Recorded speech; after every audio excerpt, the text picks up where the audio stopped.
6.3 हम कर रहे थे, ये उसका पार्ट 2 है। पार्ट 1 हम पहले डिस्कस कर चुके हैं। बहुत ही आराम से मैंने सभी क्वेश्चनों को समझा रखा है और बाकी सभी चैप्टर मैंने करा रखे हैं। लिंक्स मिल जाएगी आपको डिस्क्रिप्शन में, ठीक है। सो इस वीडियो को स्टार्ट करते हैं। आज के इस वीडियो में हम क्वेश्चन नंबर 6 से शुरू कर रहे हैं और बाकी सारे क्वेश्चन हम इस वीडियो में कवर करेंगे, ठीक है। वीडियो को अभी कर दो लाइक, क्योंकि बाद में भूल जाते हो। तो क्वेश्चन क्या बोल रहा है, आकृति 6.37 में ये आकृति है, ठीक है। यदि ए बी ई, जो त्रिभुज ए बी है, वो सर्वांगसम है, बराबर भी है और समरूप भी, यानी कि सर्वांगसम है। सर्वांगसम क्या होता है, दिखने में भी एक जैसा होता है और एग्जैक्टली वही चीज होती है, ठीक है। और त्रिभुज ए सी डी के क्या है, सर्वांगसम है।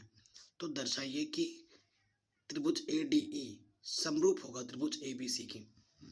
अब त्रिभुज, इन दोनों त्रिभुजों को हमें समरूप दिखाना है। तो समरूप दिखाने के लिए जो कसौटियां होती हैं, ठीक है, कसौटी आप एंगल से दिखा सकते हो या फिर साइड के रेशियो से दिखा सकते हो, ठीक है ना। जो जितने भी मैंने प्रमेय समझा रखे हैं पिछले वीडियो में, उनका ही उपयोग यहाँ पर होगा, ठीक है। तो प्रमेय आपको सारे आने चाहिए, ठीक। ये हमारा चित्र है, ध्यान रखिएगा। तो चलिए शुरू करते हैं। तो मैं चित्र को आपको एक बार दोबारा बना के दिखा देता हूँ ताकि आपको स्पष्ट होता रहे कि हमारे पास क्या है। और आपके पास अगर एग्जाम में क्वेश्चन आए तो चित्र भी आप जरूर एक बार दोबारा बनाइएगा, उससे एक अलग ही इम्प्रेशन बनता है। ए बी सी, और यहाँ पर हमारे पास क्या है, डी ई, और इस बिंदु को इससे मिलाया गया है और इसको इससे, ये हमारे पास है, ठीक है। हमें क्या दे रखा है इस क्वेश्चन नंबर, ये कौन सा छठे से कर रहे हैं। हमें क्या दिया हुआ है, हमें इस क्वेश्चन में दे रखा है कि जो त्रिभुज है ए बी ई, वो सर्वांगसम है किसके, त्रिभुज ए सी डी के। ये दिया हुआ है ना, ये हम अपने से नहीं बोल रहे, क्वेश्चन में दे रखा है। देखो ये दे रखा है, तो हमें सिद्ध क्या करना है, इन दोनों त्रिभुजों को समरूप दिखाना है। फिर लिखोगे आप जो सिद्ध करना है, सिद्ध क्या करना है, प्रॉपर एग्जाम में जैसे लिखना है मैं आपको वैसे ही लिखा रहा हूँ। सिद्ध करना है, हमें क्या सिद्ध करना है कि त्रिभुज ए डी ई समरूप है त्रिभुज ए बी सी के, ये हमें सिद्ध करना है। आई बात समझ में, आगे बढ़ते हैं। अब जिन दो त्रिभुजों में जो चीज दे रखी है उसका तो हमें उपयोग करना ही पड़ेगा, तभी तो दिया हुआ है। और ए डी ई कहाँ है, देखो ए डी ई इस त्रिभुज को, और ए बी सी इस छोटे वाले बड़े वाले त्रिभुज को इस छोटे वाले त्रिभुज के क्या दिखाना है, समरूप दिखाना है, ठीक है। देखिए, चूंकि त्रिभुज ए बी ई सर्वांगसम है त्रिभुज ए सी डी के, ये हमें दिया हुआ है। सर्वांगसम का मतलब क्या होता है, सभी चीज आपस में बराबर है, कोण बराबर है, भुजाओं की जो माप है वो भी बराबर है, सीधी सी बात है। ए बी ई कहाँ है, ए बी ई ये वाला त्रिभुज, ए सी डी और ये वाला त्रिभुज आपस में क्या है, बराबर है। तो इसका सीधा सीधा मतलब हुआ, अगर ये चीज बराबर है तो इसका सीधा सीधा मतलब है ए बी किसके बराबर होगा, ए सी, ठीक। और ए ई किसके बराबर होगा, ए डी, ठीक है। सीधा सीधा ऐसे लगाते हैं, ऐसे रटने वाली कोई चीज नहीं है। इधर स्टार्टिंग के दो लिए, इधर स्टार्टिंग के दो लिए, इधर पहला और लास्ट लिए, इधर पहला और लास्ट लिए। वैसे बी ई भी बराबर होगा, बी ई और सी डी ये भी आपस में बराबर होंगे। भुजा तो बराबर होगी और संगत कोण भी आपस में क्या होंगे, बराबर होंगे, सीधी सी बात है, ठीक है। इतना यहाँ पर हो गया। अब ये चीज हमारे पास है, जहां जरूरत पड़ेगी हम इसका यूज कर सकते हैं, हमें जहां जरूरत पड़ेगी इसका यूज हम कर लेंगे, कोई दिक्कत यहां तक नहीं होगी।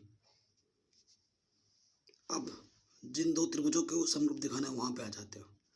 अब त्रिभुज ए डी ई और त्रिभुज ए बी सी में, इन दोनों त्रिभुजों को आपको समरूप दिखाना है। समरूप दिखाने के लिए आपको क्या चीज़ दिखा सकते हो, या तो एंगल एंगल एंगल दिखाओ, तीनों एंगल बराबर है ना, या फिर भुजाओं का अनुपात बराबर दिखा दो तो भी बात बन जाएगी। ठीक है, सो एंगल एंगल की बात तो लगेगी नहीं, क्योंकि यहाँ पर हमने बात की है भुजाओं की, तो ये इससे ही आइडिया ये लग रहा है कि भुजाओं के लिए हम दर्शा सकते हैं आसानी के साथ। ठीक है, अगर देखो ए डी ई कहाँ है, ए डी ई ये त्रिभुज है, और ए बी सी ये त्रिभुज है। ठीक है, अब देखो ए बी और ये जो ए सी है वो आपस में बराबर है बराबर। ठीक है, तो देखो चूंकि ए बी, ठीक है, ए बी और क्या लिख सकते हैं, A D upon A B,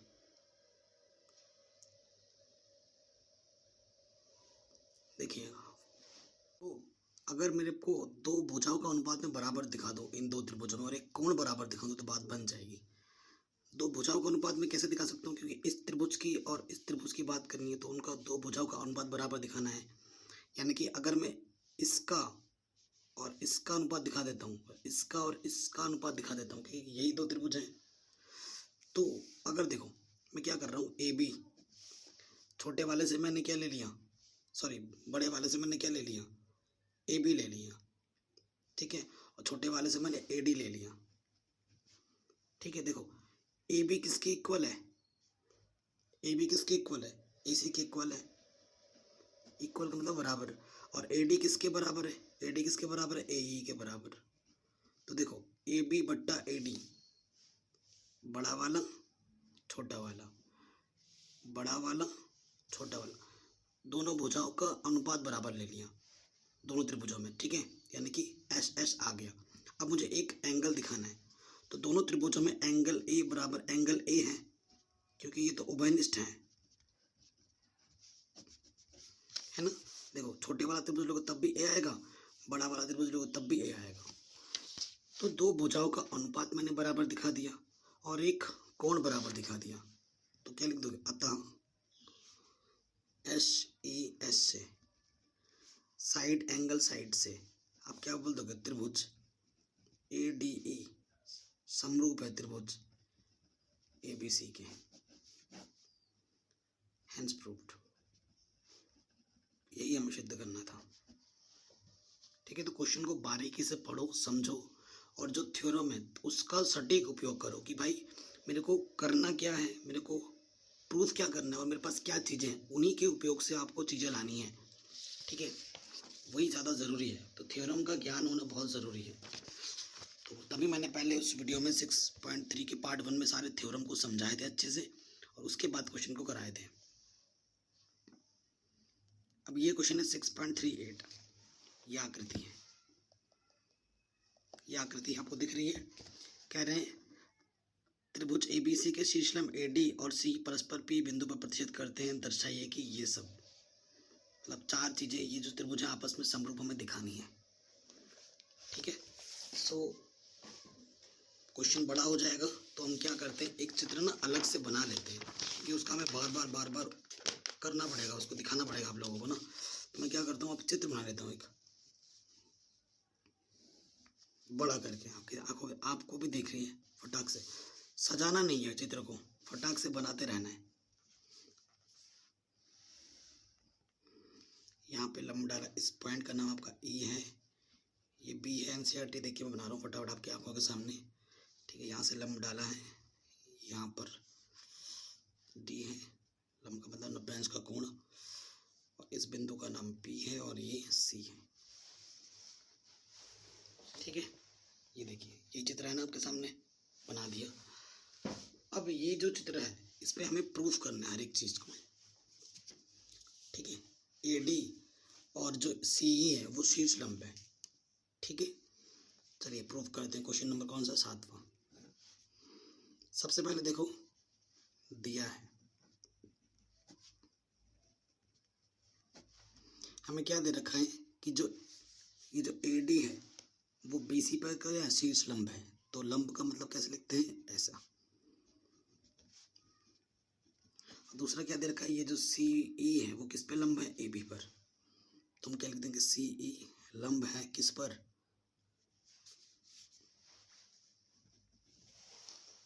AB पर। ठीक है, हो गया। ये दो चीजें हमें दे रखी हैं। पहले वाले पार्ट में आ जाओ, हमें क्या प्रूफ करना है, सिद्ध करना है।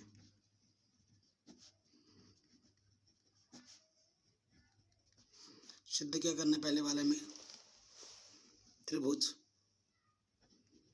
AEP समरूप है त्रिभुज CDP के। ठीक है, देखो पहले AEP देखो, कहाँ है AP,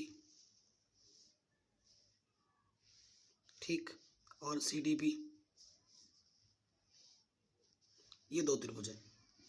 इस दो त्रिभुज का वो क्या करना है, समरूप दिखाना है। तो देखिए इन दोनों त्रिभुज में हमारे पास क्या है, ये वाला भी 90 का है और ये वाला भी 90 का है। ठीक है, सो मैं क्या लिखूंगा, कोण E बराबर कोण D, क्यों, दोनों ही 90 के हैं। ठीक है, और ये वाला कोण आपस में बराबर होगा, कोण P बराबर कोण P। शॉर्ट ट्रिक से समझा रहा हूँ, क्यों बराबर, ये शीर्षाभिमुख कोण है, शीर्षाभिमुख कोण। जब दो कोण आपने बराबर दिखा दिए तो तीसरा ऑटोमेटिकली बराबर हो जाता है। दो दिखाओगे काम चल जाएगा, तो आप क्या लिखोगे, अतः एंगल से त्रिभुज AEP समरूप होगा त्रिभुज CDP के। पहला आंसर। ठीक है, अब आते हैं दूसरे वाले पे। दूसरे वाले में आपको सिद्ध क्या करना है,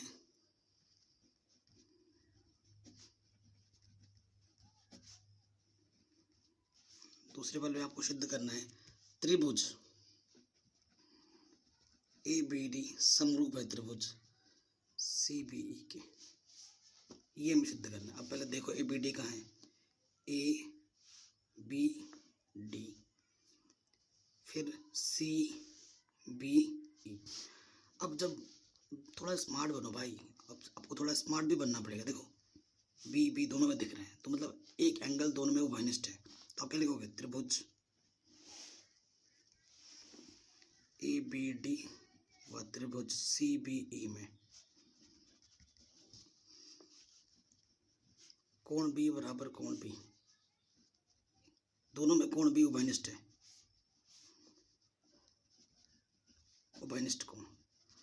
किसी तरीके से और एक कोण मिल जाए तो बात बन जाए, है ना, क्योंकि अगर दो कोण बराबर आ जाते हैं तो तीसरा तो ऑटोमेटिकली बराबर हो जाता है। ठीक है ना, मेरा कहने का मतलब है, अगर एक त्रिभुज ये है और दूसरा त्रिभुज ये है, ठीक है, ये 60 है और ये कितना है, 40 है, और यहाँ पर ये 60 है और ये 40 है। त्रिभुज के तीनों कोणों का मान कितना, 10 180, तो ये 80 होगा, तो ये भी तो 80 होगा, इसमें भी तो वही नियम लगेगा। तो अगर दो कोण आपस में बराबर है तो तीसरा ऑटोमेटिकली बराबर हो जाता है। तो दो दिखा दो तो बात बन जाए, वही मैं बोलता हूँ। B दोनों में देखा, उभयनिष्ठ कोण भी है। अब और एक कोण देखो जो दोनों में है, ABD ये 90 का दिख रहा है, फिर CBE, अरे भाई E कोण और D कोण दोनों में 90 है, E कोण और D कोण दोनों में बराबर है, क्यों, दोनों के 90 हैं। अतः AAA से त्रिभुज ABD समरूप होगा त्रिभुज CBE के। सिंपल, एकदम आराम से समझा दिया आपको मैंने, तो ये भी आपका आराम से हो गया। ठीक है, सेकंड पार्ट।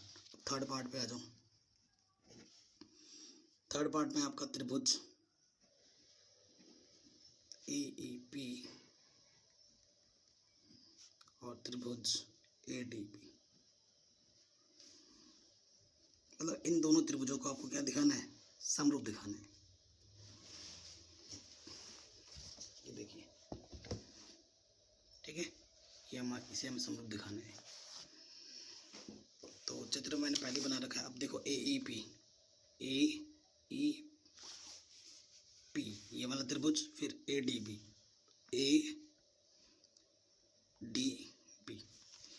ठीक है। तो देखो जब मैंने लिखा तो क्या वर्ड दोनों में कॉमन है, ए। तो कोण ए के बराबर है, क्योंकि कोण ए दोनों में है, उभयनिष्ठ कोण।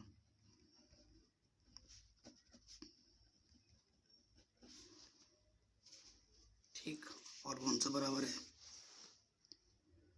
और कौन सा कोण दोनों में बराबर है, ठीक है, ए तो बराबर आ गया, दोनों में ए दिख रहा है, उभयनिष्ठ कोण होगा ए।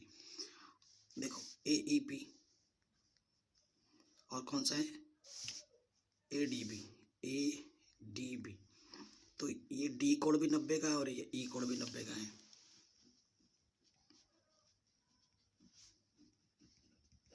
ठीक है, दोनों त्रिभुजों में हमने दो कोण बराबर दिखा दिया। ए से त्रिभुज AEP समरूप होगा त्रिभुज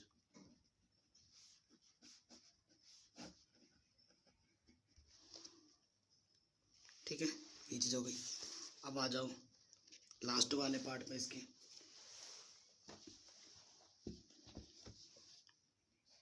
इन दो त्रिभुजों को समरूप दिखाना है। ठीक है, चौथा पार्ट अपन के पास क्या है, PDC त्रिभुज PDC व त्रिभुज BEC में इन दोनों त्रिभुजों को क्या दिखाना है, समरूप दिखाना है। तो देखो C दोनों में है, तो यानी कि दोनों में C कोण उभयनिष्ठ है। क्या लिखोगे, उभयनिष्ठ।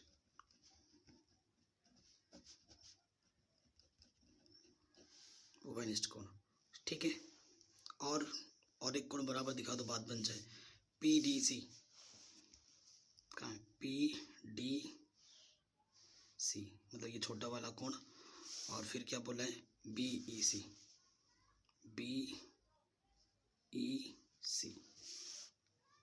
ठीक है। C तो चलो बराबर दिखा दे। देखो जो एंगल E है और एंगल जो D है, इन दोनों त्रिभुजों में वो बराबर है। क्यों, क्योंकि ये 90 है।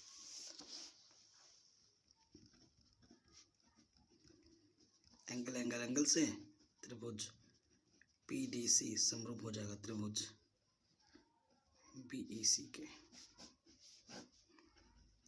आंसर यही हमें प्रूफ करना था। ठीक है, तो ये क्वेश्चन हमारा आराम से बन गया। ठीक, तो अगर अभी तक भी लाइक नहीं कर रहे हो तो प्लीज लाइक तो कर दो, कमेंट तो कर दो कैसे लग रहा है आपको वीडियो, है ना। नेक्स्ट क्वेश्चन है, समांतर चतुर्भुज ABCD की बढ़ाई गई भुजा AD पर स्थित E एक बिंदु है तथा BE भुजा CD को F पर प्रतिच्छेद करती है। दर्शाइए कि त्रिभुज ABE समरूप होगा त्रिभुज CFB के। तो क्वेश्चन को ढंग से पढ़ो और पढ़ के चित्र बनाओ, क्योंकि चित्र नहीं दिया हुआ है आपकी बार, इसलिए इम्पोर्टेंट है। तो मैं चित्र यहाँ बना रहा हूँ। क्वेश्चन नंबर 8वां है ये। कह रहे हैं समांतर चतुर्भुज है। समांतर चतुर्भुज कहते हैं आमने सामने की भुजा आपस में क्या होती है, समांतर। ये मैंने एक समांतर चतुर्भुज बनाया। इसमें क्या है ना कि ये भुजा इसके समांतर है, ये भुजा इसके समांतर है। इसका नाम दे दो ABCD। फिर क्या बोल रहे, बढ़ाई गई भुजा AD पर, AD भुजा को आपको बढ़ाना है, इसको थोड़ा आगे बढ़ाओ।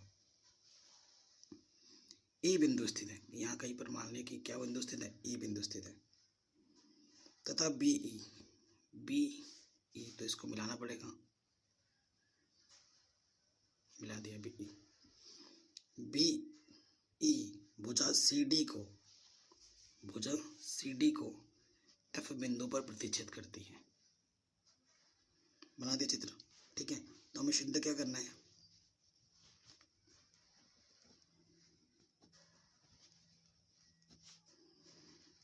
हमें सिद्ध करना है त्रिभुज ए बी ई समरूप है त्रिभुज सी एफ बी के।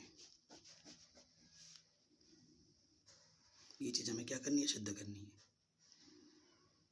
कोई दिक्कत? देखो, चूंकि ये जो ए बी सी डी है एक क्या है, समांतर चतुर्भुज है। यही तो बोला प्रश्न में। अब जैसे ये समांतर है तो मैंने बोला आमने सामने की भुजा समांतर होती है, यानी कि ये बी सी भुजा ए डी के समांतर है। समांतर को इस चिन्ह से प्रदर्शित करते हैं वह, ठीक है। ये जो बी सी भुजा है वो ए डी के समांतर है, या फिर आप इसे ए ई भी बोल सकते हो कि बी सी भुजा भैया ए ई के समांतर है, बोल सकते हैं। तो देखो, अगर बी सी ए डी के समांतर है ना, ए डी भुजा को ही आगे बढ़ाया गया है, तभी मैं बी सी को ए डी ने लिख कर ए ई भी लिख सकता हूँ। तो मैंने क्या बोल दिया, ये जो बी सी भुजा है वो ए ई के समांतर है, ठीक है। अब अगर आपने कक्षा 7 में 8 में ढंग से पढ़ा है ना, तो आपको पता होगा ये एक समांतर रेखा और ये भी एक समांतर रेखा है। जब किसी दो समांतर रेखा को एक तीसरी समांतर रेखा कट करते हुए जाती है, इसे तिर्यक रेखा बोलते हैं। जब तिर्यक रेखा जाती है तो उसके जो एकांतर कोण होते हैं, जो ये वाला कोण है और ये जो वाला कोण है वो बराबर होगा, ठीक है। और ए बी सी डी एक क्या है, ये समांतर चतुर्भुज है। और समांतर चतुर्भुज में आमने सामने की जो कोण होते हैं वो आपस में बराबर होते हैं, यानी कि सम्मुख कोण आपस में बराबर होते हैं, ठीक, आपको पता है। और हमें सिद्ध क्या करना है, उस चीज को भी ध्यान में रखो। ए बी ई, आपका ए बी कहाँ है, ए बी ई, ये वाला जो त्रिभुज है ए बी ई, ये वाला जो त्रिभुज है हमें समरूप दिखाना है किसके, C F B, C F B, इसके समरूप दिखाना है। तो समरूप दिखाने के लिए आपको दो कोण तो बराबर दिखाने ही पड़ेंगे, है ना। या तो दो कोण बराबर दिखाओ या दो भुजाओं का अनुपात बराबर दिखाओ और एक कोण बराबर दिखा दो। तो हम क्या लेंगे, देखिए त्रिभुज, देखिए अभी चूंकि करके लिख देते हैं। चूंकि जो कोण, इस ई को मैं क्या लिखूंगा, ऐसे लिखूंगा, बीच में है ना, प्रॉपर लिखना पड़ेगा, तो समझ में नहीं। ई डी ई एफ, कोण वाले वो को ना बीच में रखते हैं और कोण का चिन्ह ऐसे होता है। ये जो कोण है वो इसके बराबर होगा, F B C, F B C. क्यों? क्योंकि ये एकांतर कोण है। और अगर ज्यादा बड़ा कारण देना है तो लिख देना दो समांतर रेखाओं को तिर्यक रेखा काट रही है, ठीक है। ये चीज होगी समझ में। उसके अलावा देखो, जो हमारे पास कोण ए है और वो कोण सी है वो आपस में बराबर होंगे। चूंकि कोण ए बराबर कोण सी है, क्यों, समांतर चतुर्भुज में सम्मुख कोण बराबर होते हैं, ठीक है। अब देखो, ए बी ई, ये वाला त्रिभुज, ठीक है। और हमें लेना है कौन सा वाला त्रिभुज, सी एफ बी। इन दोनों त्रिभुजों में क्या है, ए कोण सी के बराबर है, बी कोण ई के बराबर। दो कोण तो मैंने बराबर दिखा दिए, मुझे यही तो चाहिए था। अब मैं लिखूंगा प्रॉपर, त्रिभुज ए बी ई व त्रिभुज सी एफ बी में मेरा कोण डी ई एफ किसके बराबर है, कोण एफ बी सी, ठीक है। रीजन मैं पहले ही दे चुका हूँ ऊपर। और ए कोण किसके बराबर है, सी कोण के, ठीक है। इसलिए ए से त्रिभुज ए बी ई समरूप होगा त्रिभुज सी एफ डी के। आंसर सिंपल, ठीक है। मैंने ये क्वेश्चन आपको बहुत ही सिंपल तरीके से समझा दिया है कि नहीं। अब आगे बढ़ते हैं नेक्स्ट क्वेश्चन में, ठीक है। क्वेश्चन नंबर 9 में यह है क्वेश्चन नंबर 9। कह रहे हैं आकृति 6.39, ये नीचे आकृति है, अभी मैं आपको दिखाऊंगा। ये आकृति 6.39, ठीक है। कह रहे हैं ABC और AMP दो समकोण त्रिभुज है जिनके B और M कोण समकोण है। सिद्ध कीजिए ये चीज़, ये दो चीज़ आपको बराबर दिखानी है, लाके दिखानी है मतलब, ठीक है। ज़बरदस्त क्वेश्चन है, बहुत ही इंपॉर्टेंट क्वेश्चन है। क्वेश्चन नंबर 9, सबसे पहले देखो चित्र में बना लेता हूँ।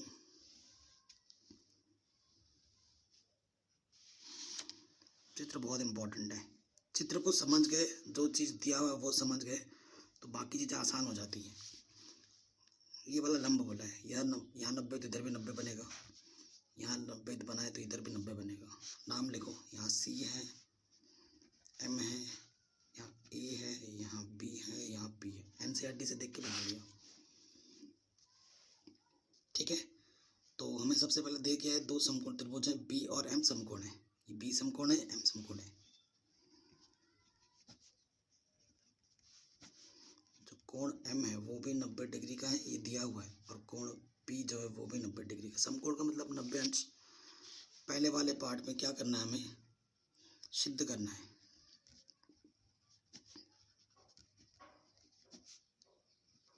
क्या सिद्ध करना है हमें सिद्ध करना है कि जो ABC है त्रिभुज ABC वो समरूप है त्रिभुज AMP के। अब देखो भैया ABC कहाँ है, ABC, ठीक है। फिर AMP, ठीक है। सो क्लियरली पता चल रहा है ABC में ये B कोण 90 है, AMP में ये M कोण 90 है। किसी भी त्रिभुज में जब एक कोण 90 हो जाता है तो वो त्रिभुज क्या होता है, समकोण त्रिभुज होता है, ठीक है। तो देखो सीधी सी बात है, इन दोनों त्रिभुजों में कोण M बराबर कोण B है। क्यों? क्योंकि दोनों कोण 90 हैं। अतः दोनों कोण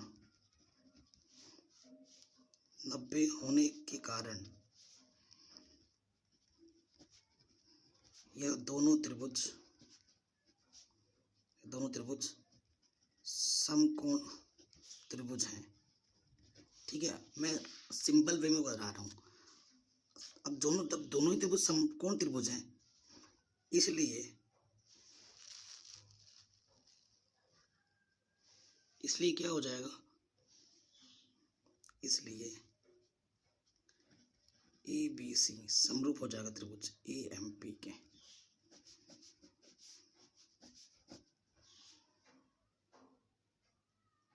ठीक है, आगे समझ में। तो ये दोनों त्रिभुज आपस में क्या हो गए, बन गए आराम से। तो ये दोनों त्रिभुज आपस में समरूप हो गए। जब दो त्रिभुज आपस में समरूप होता है तो उनकी संगत भुजाओं के अनुपात आपस में बराबर होते हैं। ये आपने पढ़ रखा है। अगर आपने ABC और AMP को क्या दिखा दिया, समरूप दिखा दिया, फर्स्ट पार्ट प्रूफ हो गया, ये आंसर है। सेकंड प्रूफ पार्ट में आपको क्या करना है, क्या सिद्ध करना है, सिद्ध करना है कि हमें कि जो CA है बट्टे PA है वो बराबर है BC बट्टे MP। यही तो हमें सिद्ध करना है, ठीक है। अब मैं क्या लिखूंगा, एक प्रमेय यहाँ पर पढ़ा होगा, चूंकि मैं लिख दे रहा हूँ, आप भूलोगे नहीं। यदि दो त्रिभुज आपस में समरूप होते हैं तो उनकी भुजाओं का अनुपात, उनकी संगत भुजाओं का अनुपात, संगत लिख देना, ठीक है। उनकी भुजाओं का अनुपात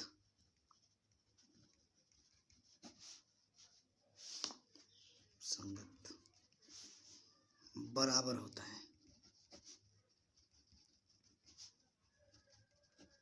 अब आपको देखो देखना है CA कहाँ है, CA यहाँ पर है, फिर PA चाहिए, PA यहाँ पर है, ठीक है ना। फिर BC यहाँ पर है, फिर MP ये है,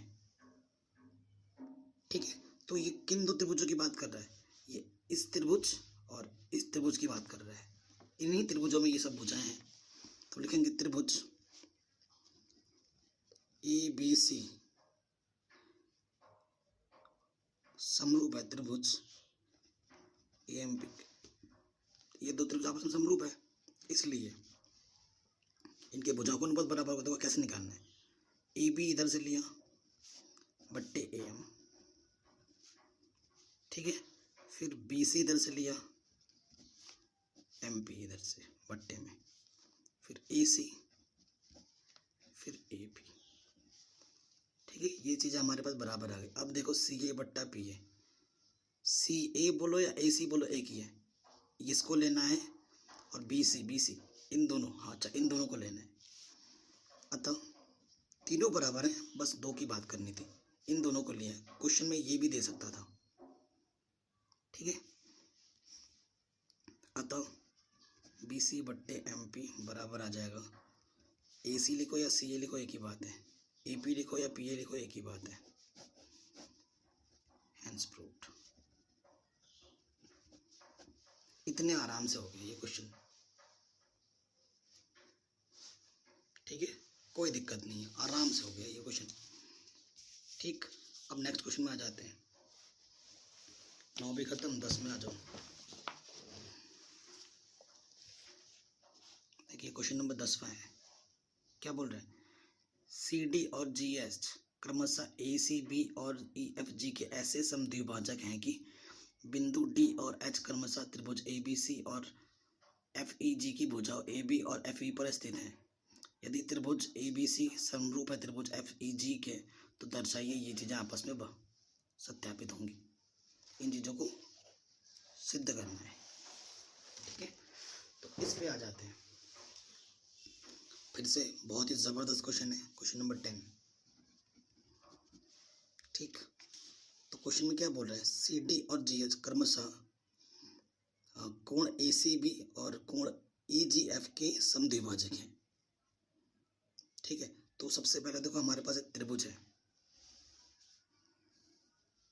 त्रिभुज ABC है,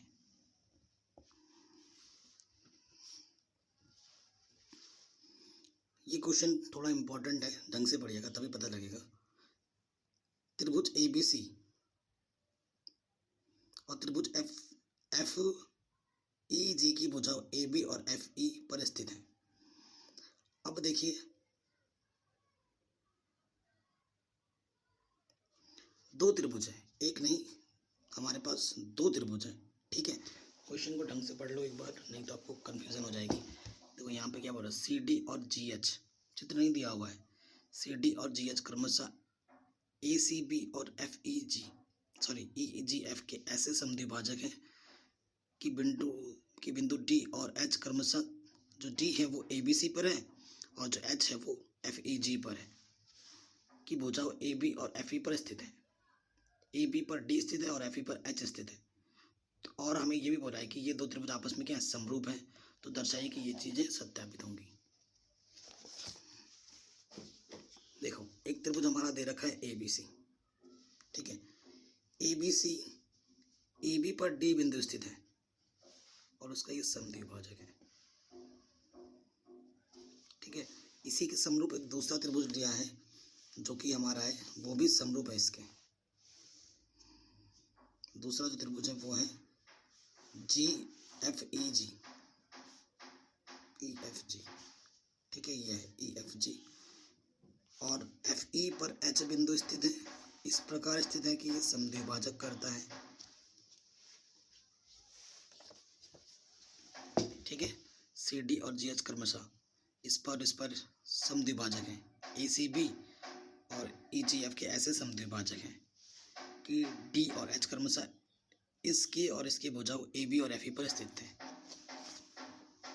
अभी आपको थोड़ा बैकग्राउंड नॉइज आ रहा होगा तो उसको इग्नोर मानना और जो मैं पढ़ा रहा हूँ उस पर फोकस करना, ठीक है, नहीं तो आपको दिक्कतें होंगी, ठीक।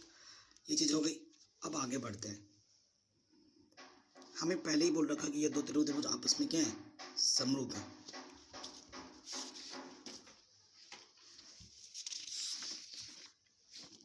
क्योंकि बगल में ना कंस्ट्रक्शन का काम चल रहा है, तो अगर मैं कंस्ट्रक्शन के काम के भरोसे बैठा रहूँगा कि कब ख़त्म होगा तो वीडियो नहीं बना पाऊँगा, ठीक है। इसीलिए मैं वीडियो कंटिन्यू कर रहा हूँ। तो थोड़ा बहुत अगर आ रहा होगा ना तो इसको इग्नोर करना, पढ़ाई पे ज़्यादा फोकस करना। देखो फर्स्ट वाले पार्ट में हमें क्या प्रूफ करना है कि C D upon G H किसके इक्वल है, A C upon F G. ये चीज़ हमें पहले वाले में प्रूफ करना है, ये हमें सिद्ध करना है।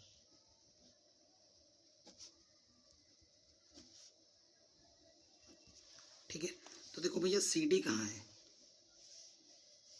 C D G H. ठीक है, फिर हमें चाहिए ए सी, ए सी यानी कि इस त्रिभुज की बात हो रहा है, फिर एफ जी यानी कि इस त्रिभुज की बात करें। इन दोनों त्रिभुजों को पहले हमें क्या दिखाना पड़ेगा, समरूप दिखाना पड़ेगा, और फिर ही हम अपनी बात रख पाएंगे। अब समद्विभाजक बोला है, ये इसको समान हिस्सों में बांटती है। ठीक है, क्वेश्चन में ये बोला है। सो देखो मैं लिख देता हूँ प्रूफ में, चूंकि त्रिभुज ए बी सी में जो सी डी है वो ए सी बी का समद्विभाजक है।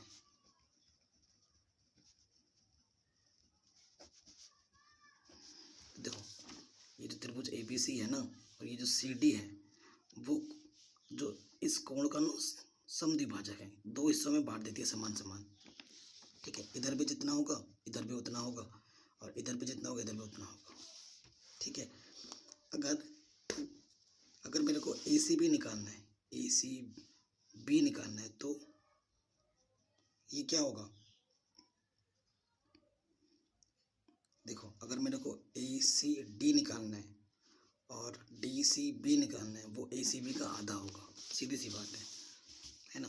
तो देखो अगर इट सिंप्लाइज कोण ए सी डी या फिर कोण डी सी बी किसके बराबर होगा, कोण ए सी बी के आधे के बराबर। ठीक है, इसी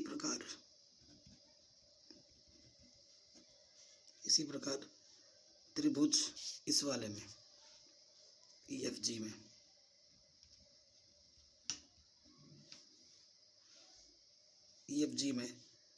जी एच कोण एफ जी ई का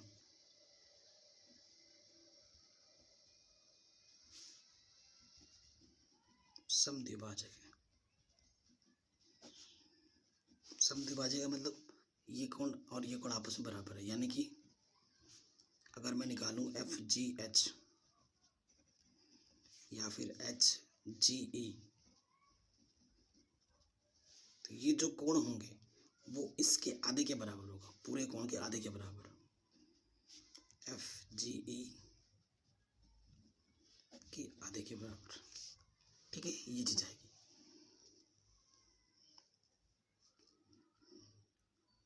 ठीक है, यानी कि अब क्वेश्चन में पहले ही बोल रखा है कि ये दो त्रिभुज हैं वो आपस में क्या समरूप है, चूंकि त्रिभुज ई एफ जी समरूप है त्रिभुज ए बी सी के, अतः समीकरण 1 और 2 ये वाला जो कोण है इस वाले कोण के आपस में क्या हो जाएगा, बराबर। बट्टे बट्टे दो वो तो हटाओ, यानी कि मैं लिख सकता हूँ कि ये जो कोण है वो आपस में क्या होंगे, वो भी बराबर होंगे। ये जो ए सी डी है वो मैं इसके बराबर रख सकता हूँ, इसको इसके बराबर लिख सकता हूँ, और इसको इसके बराबर।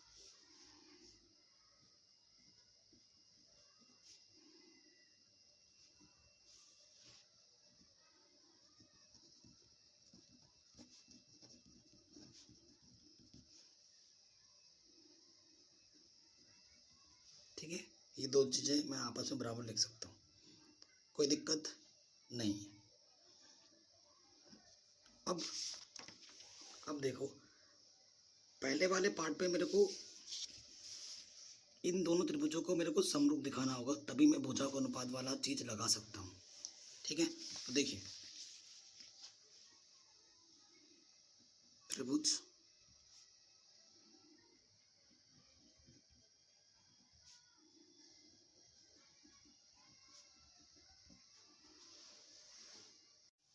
देखो अभी हमें ना इनकी ज़रूरत पड़ सकती है कहीं पर भी, तो इसको समीकरण नंबर 2 मान लेते हैं। अब त्रिभुज इसको और इसको मेरे को समरूप दिखाना है, ठीक है।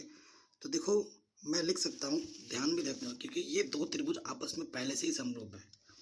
तो देखो इन दो त्रिभुजों की बात करें तो ये वाला और ये वाला कोण आपस में पहले से ही बराबर है। बराबर इसलिए है क्योंकि ये दो त्रिभुज पहले से ही क्या है, समरूप है। तो मैं कोण F बराबर कोण A लिख रहा हूँ। क्यों? क्योंकि त्रिभुज ABC पहले से ही समरूप है त्रिभुज EFG के, ठीक है। समरूप है तो कोण भी आपस में समान होंगे ना। एक कोण तो मैं बराबर दिखा चुका हूँ और एक कोण किसी तरीके से अगर मैं बराबर दिखा देता हूँ तो बात बन जाएगी। तो देखो अभी हमने प्रूफ किया था कि जो ACD है वो बराबर है FGH के, समीकरण 2 से, ठीक है। देखो जो ACD है, ACD ये वाला जो कोण है वन इस वाले कोण के बराबर दिखा दिया। तो मैंने त्रिभुज में दो कोण बराबर दिखा दिए AA से, तो ये दो त्रिभुज क्या हो जाएंगे, त्रिभुज DCA समरूप हो जाएगा त्रिभुज HGF के। लेकिन मेरे को ये प्रूफ नहीं करना था, मेरे को तो अनुपात लाने हैं बराबर, है ना, ये करना है प्रूफ। और इसको करने के लिए पहले त्रिभुज को समरूप दिखाना है। जब दो त्रिभुज समरूप होंगे तभी उनके संगत भुजाओं के अनुपात आपस में बराबर होते हैं। इसीलिए सबसे पहले हमने ये किया, ठीक है। ये करने के बाद देखिए, ठीक है, ये हो गया।